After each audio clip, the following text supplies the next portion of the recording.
hot, right? Point of clarification, I am not a pile of money and I cannot fund your business. I think there was a little confusion.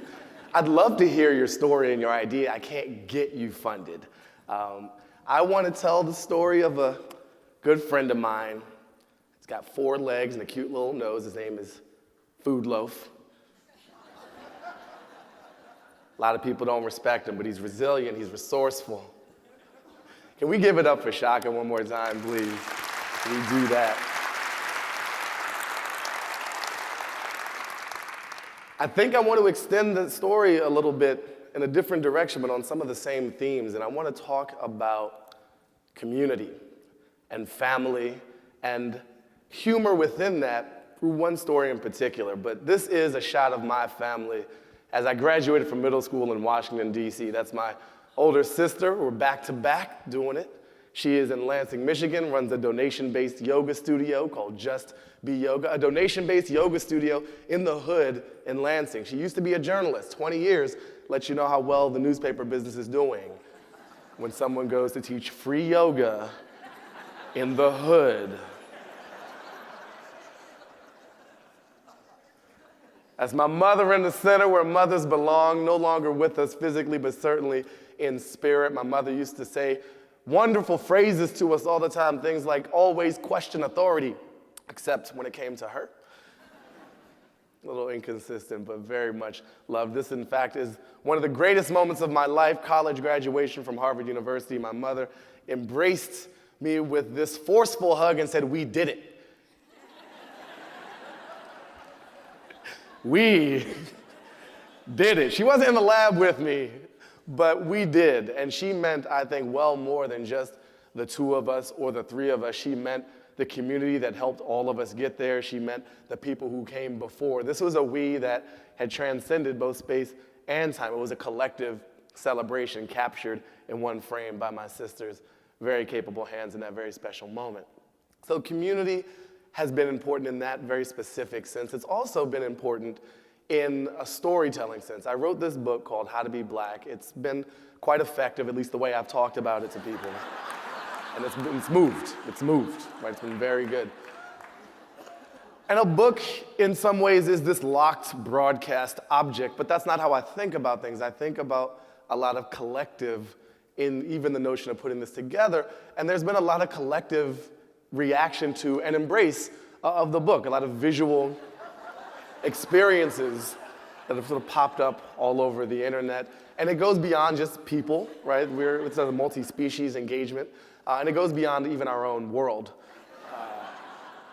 And it ranged, a lot of attitudes are captured in reaction to the story, but people are finding a way to connect to this in their own way. I don't know if any of those folks actually read it. It doesn't really matter. They're a part of the story. When I was telling the story of the book, actually writing it, I did a radical and brief experiment in opening up my computer screen to let people see me write as I put these words to page. I called this live writing, and there was a chat room that I looked at later to see what were people saying, what was this community engaging in, and some people, I would say, had odd comments that really made no sense whatsoever. Like, why can't I use a semicolon? What's going on? And then there are other people who said so much that I just want to really deeply allow you the privilege of embracing every word, every word. We're going to take our time on this one. This is the next 18 minutes. It's just going to be on this slide. Someone wrote in, for those who may not be able to see this, my girlfriend is Chinese. Congratulations. I'm half Jamaican. Oh, what, pray tell, could the other half be? Half regular black. I'm waiting for Black Zero and Diet Black, Black Clear, a failed experiment from the 90s.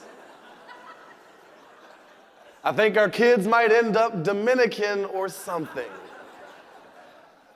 I want something very specific for this couple. I want this couple to have just enough kids to field a baseball team, and I want those kids to speak only Spanish and love mofongo and all things made from plantains. Or I want them to not have actual children, but instead chairs and lights and ideas and just something anything possible with this combination of half regular black. I worked for 5 years at this organization, The Onion. I was director of digital there. I ran politics for a number of those 5 years, and I saw a way of community engagement there that I wasn't always prepared to see. This is one of the stories The Onion ran. And there was a member of Congress who posted this story to his Facebook page and said, "This is what we're up against." That's stupid community. He was just dumb. But there were also people who took this story and ran with it. Someone built a Yelp review for this fictional place, and people wrote up all sorts of lengthy and pithy reviews about what was going on in this place that did not exist. It was really, really interesting. And since then, I have moved on to be more of an entrepreneur myself. I started this company called Cultivated Wit with a few other former colleagues at The Onion.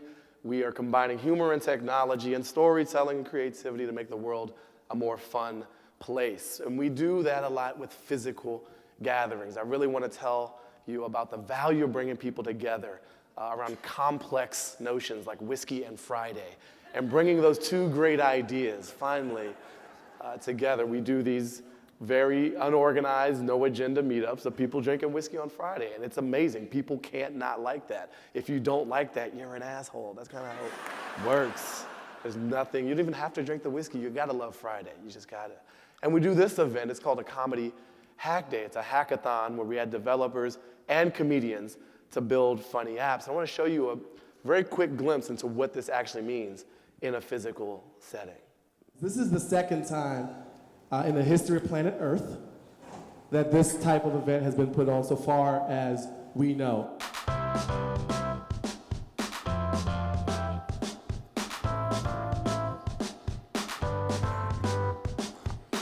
Kids, right? They're the worst. I think that a cracked screen will be like the ripped jeans of the next generation. According to recent data, 96% of millennials are on 100% of the drugs 98% of the time. Apparently this isn't lingo you're familiar with. Don't worry about it. Absurd audio walking tours of real places. So what we're doing is we're crowdsourcing wingmanship. The idea is that you're shamed into not pressing the snooze button. You pick a news article that's written for what you want to read, stories written by adults for adults, and then we integrate it into a children's story so that your child will be pacified while you get caught up on news and sports scores. This is Hit Cracks, the first app designed specifically for smartphones with a shattered screen. You just fire up the app, you paste in what you want to talk about and the fact, and then it will create a modified version of the Wikipedia page with your fact conveniently inserted into the page so you can show it to your friends and prove them wrong. So, Preferably when they're intoxicated. preferably. What's your monetization strategy? I just want to say I think you're the Malcolm X of crack screens. That's all I'm saying. Because we're forced to put something on your face that's called balls. The city has an agency called SF Travel, and they'd probably love to see this. Oh, awesome. Yeah. Citation needed.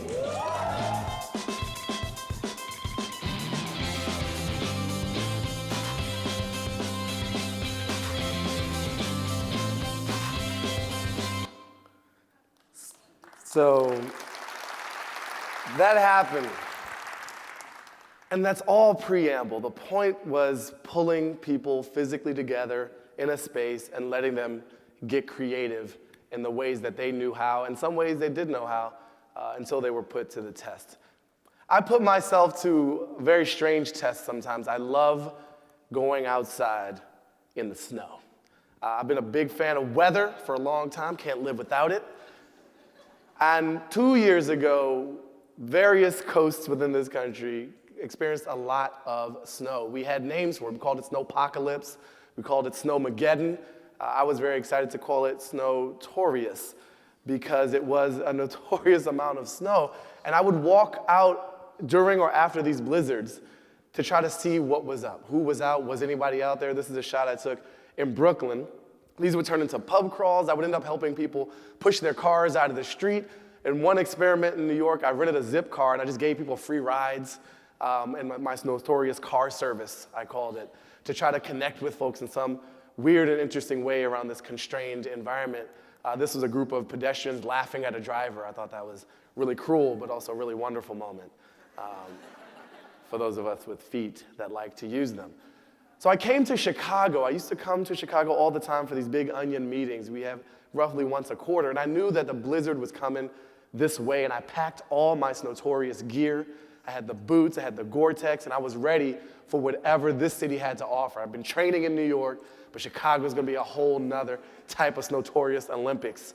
And it was very, very epic. I started off, I was staying at the Hotel Felix on Huron in North Clark. And around 11 p.m. at midnight, I got suited up. This is me getting really happy to do something really foolish. And this is what the route, my target, I was going up to either Fullerton or North, right on the lake. And why would I do this? Because I had been told that there were 18-foot waves of snow and ice and God's wrath washing up against the shore. And I thought, that's where I, a college-educated person, need to be. All my intelligence has led me to this decision. I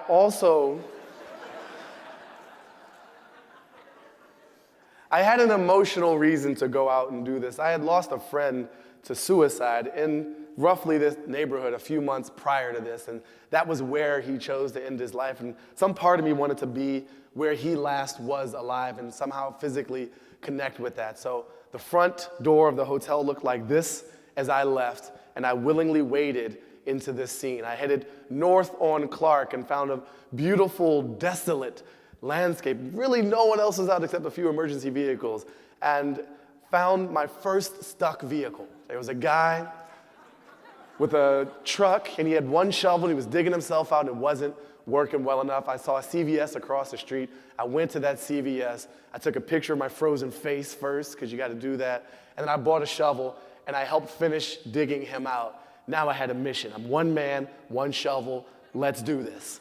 And I keep heading north on Clark, and I find these little snow tornadoes whirling up in the middle of the street, and I found this very creepy cemetery right on North. Fullerton was out of the question at this point. I'm like, that's crazy. I don't need to be a hero. Just dumb enough to get this far is good enough. And I encountered this very perfect sign for this day, hidden gems and hidden truths, at an old Catholic cemetery. I found my second stuck car, must rescue these strangers, dug them out with my shovel. I'm headed east, get closer to the lake. Let's go, let's go, let's go. I can almost smell it. And I find this tunnel. There is a foot tunnel that goes under Lakeshore Drive that separates the land from the water. And I went into that tunnel, and it was peaceful, and it was quiet. There's no echoes because the snow dampens it. There are no other people because I'm the only dumb one. And in that moment, when I emerged on the other side, I was reminded of the opening scene in Lost. The opening scene in Lost starts on Jack's eye, and it pans out, and then Jack races through the jungle. He gets to the beach, and it's beautiful. There's blue sky, there's blue water, there's white sand, and he pans left, and there's chaos. There's an engine spinning, and there's people screaming, and there's fire and luggage and all kinds of stuff. That's what coming out from under Lakeshore Drive felt like for me.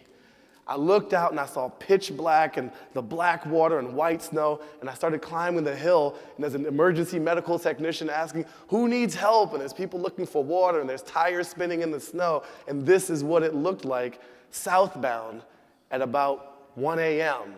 that day. This is what it looked like northbound in that same direction, and I headed into that because I wanted to know what's keeping all this traffic from moving. And it turns out, at least in this part, there was one exit ramp. Not for all of Lakeshore Drive, but for my part of Lakeshore Drive that was jammed up. So I just kept going closer. Let's get to the root of this problem. Maybe I can clear it. And so I walked all the way down to the foot of that exit ramp, and I ended up digging out the one car that was backing up all these other cars. And then I slowly kept clearing one car, 2 cars, 3 cars, 4, got 6 cars cleared, and then one guy had a flat tire, a little cheap Nissan 1992. There was a minivan behind him, wanted to push. The cops wouldn't let her push the car. He was afraid something bad or more liable would happen. So I couldn't rescue any more people, so I started talking to them. I would go car to car. Some people needed water. Some people were hungry. Most of them had lost their cell phone charge, and I had all that. I was prepared. I had a pack full of Score bars and Snicker bars and water, backup battery on the phone. I was ready to do this. I've been training for this my whole life. And I also saw and facilitated people finding each other. Someone in a minivan had plenty of space. Someone in a small car had lost their battery an hour ago. You see them teaming up. Some people need something over here. You've got food. You need food. They team up. It was an instant flavor of community of strangers. They were all tuned in to their radio. They all had a Chicago-wide view of what was going on, but they didn't know what was going on 50 to 100 feet in front of them. And me being unable to move any more of them, all I could do is explain what I knew to be happening. Okay, so the cops are trying to get a tow truck to move this thing, and who needs what? So I make it back to the top of the hill. I hang out in a CTA bus for a while. Get another picture of icicles on my face. And the cops show up at the foot of the ramp again with a huge earth mover. And we start doing this dance. The earth mover gets the big snow out of the way. I dig lanes for the tires of the cars. So we get this thing moving again. I found a police officer and a tow truck, volunteer tow truck operator, and the three of us are pushing cars. It's about 3:34 in the morning at this point, and we clear this ramp because that was the mission. It's ridiculous, I know. Now, I've rewarded myself on the way back to the Hotel Felix. This great 24-hour Euro spot, Mr. Heroes, and I went there and I filled up. But I also had this greeting me from the Chicago Tribune the next morning. That's what I was in the middle of. That's where my sanity kicked back in, and I thought, this is insane. But it was too late for that. Right at the end of the ramp clearing process, when I found these other much larger dudes than me were pushing cars, local TV news crew showed up. And they were starting to interview people. How long have you been here? Some folks have been there 12 hours. They didn't really go to work expecting to get stuck on Lakeshore Drive for that long. And they found me and they said, oh, where's your car? And I said, I don't have a car. I said, well, what are you doing here? I said, look, I'm just a man from Brooklyn with a shovel.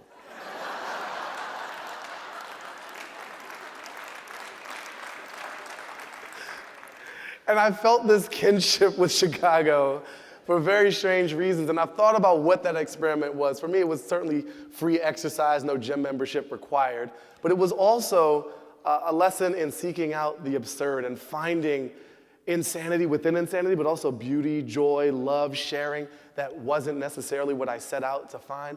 I found people sharing what they had and what they knew, and I did as much as I could in that same process. I found that there is community everywhere. None of these people knew each other. They were locked all inside their cars, but they were a part of a little community that was probably replicated hundreds, if not thousands of times over in this city and most cities in most nights around the world.